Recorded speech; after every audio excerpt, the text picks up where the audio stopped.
At a certain level, this is a tempest in a teapot. And I want to make it very, very clear that this is the case, that back in July, months ago, a letter was circulated among Democrats in the House of Representatives, among the Congressional Progressive Caucus, basically calling for the Biden administration to negotiate with Ukraine and with Russia and try to resolve the war. And there's nothing unreasonable about that.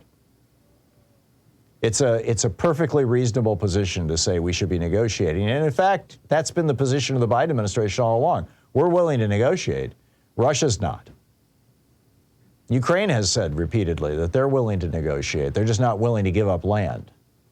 And Russia's not willing to do this. But the letter, which was, like I said, signed back in July, got released yesterday. And it's all over the media. Joe Scarborough did a whole rant about it. I just saw on MSNBC the host going off on it, asking another Democrat, what about this? And, of course, all the other Democrats are going, bad timing. Marcos Smolitsas, the guy who started Daily Kos, where I publish pieces. And let me back up a little bit. I wrote a piece last week saying that you can have war or you can have democracy, but you can't have both. I mean, this is, and I was arguing that we need to help Ukraine defeat Russia in Ukraine and reclaim their land. Now, I've got nothing against negotiations. And I think that this letter is well-intentioned. I don't think there's anything fundamentally wrong with it. And if you actually read the letter, it goes out of its way. I mean, they're just like bending over backwards to say, we support Ukraine. We support Ukraine 16 ways to Sunday. We all voted for aid to Ukraine. We'll continue to vote for aid to Ukraine. But we really should negotiate. So Marcos Smolitsas, the guy who started Daily Kos, where I post maybe 1 or 2 times a week, sometimes 3 times a week, I'll post my daily rants over there.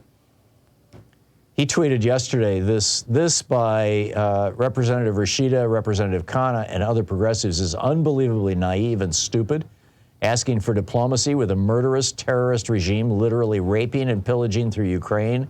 Biden tried diplomacy to prevent the war. Only overwhelming force will end it now. And I agree. But that said, I thought I would poll you. What do you think? Because these progressives, and these are friends of ours. These are friends of this show. I think they made a terrible mistake. I think they put their foot in their mouth. I don't think this thing should have been released. I think it makes us look, divided and weak. But I could be wrong. So what do you say?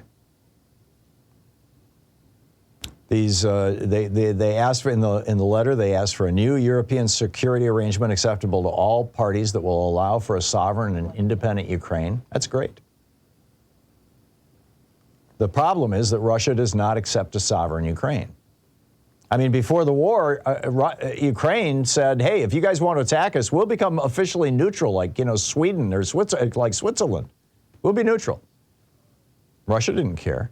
This has never been about NATO. It's never been about Russia's security. This is Putin's idea that the Ukraine is not a sovereign nation. Ukraine is part of Russia, always was and always will be, and we're going to take it back, damn it. And I just personally think when you're taking the side of Lauren Boebert and Marjorie Taylor Greene, you're in trouble. Russia would kill for a ceasefire right now. In fact, they're literally killing people. They're targeting civilian infrastructure, trying to bludgeon Ukraine into negotiating a ceasefire. Why does Russia want a ceasefire? Because they're running out of soldiers. They've got people literally fleeing their country to avoid the draft.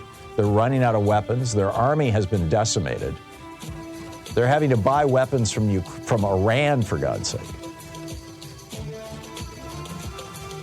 I think, frankly, instead of this letter, House progressives should have been pointing out that the war in Ukraine has been a golden opportunity for the oil industry to fleece us all or something like that. But what do you think? I'll pick up your calls after the break.